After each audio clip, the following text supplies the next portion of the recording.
Вітаю вас! І сёння мы з вами чытаем санет номер 1. Так мы не памыліліся. Мы зноўку чытаем першы санет. А з пачатку майго праекта прайшло менш за месяц, але за гэты час з вашай дапамогай да мяне сталі прыходзіць новыя санеты. І зараз я буду іх папаўняць і чытаць, каб у нас з вамі тут з'явіліся ўсе магчымыя санеты Шекспіра на беларускай мове. Таму спачатку я зноў пачытаю санет на ангельскай мове, на мове арыгіналу, а потым мы з вами прачытаем пераклады Уладзіміра Дубоўкі і Антона Францішака Брыля. From fairest creatures we desire increase, that thereby beauty's rose might never die. But as the riper should by time decease, his tender air might bear his memory. But thou, contracted to thine own bright eyes, feed thy light's flame with self-substantial fuel, making a famine where abundance lies, thyself thy foe, to thy sweet self too cruel.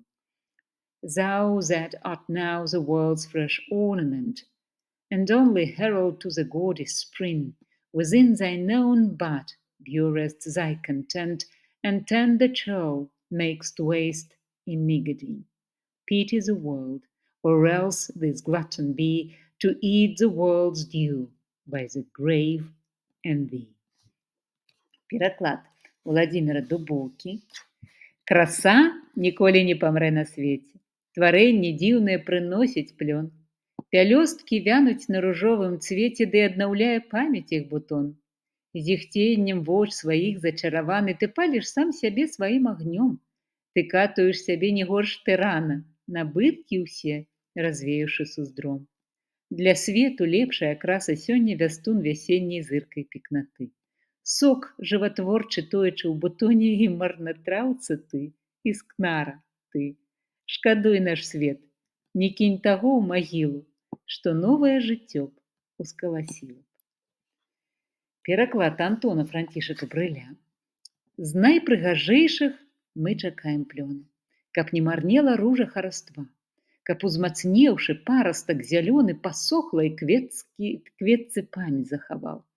А ты прысвоіў сам сябе раўніва. Ты сыціш свой агонь адным сабой. Пустэчу робячы са шчодрай нівы, ва ўласным скарбе чыніш ты разбой. Цяпер ты ўцеха і аздоба свету, пасланнік вёснаў вольных ад тугі. Няўжо змарнуеш падарунак гэты, каб не дзяліцца?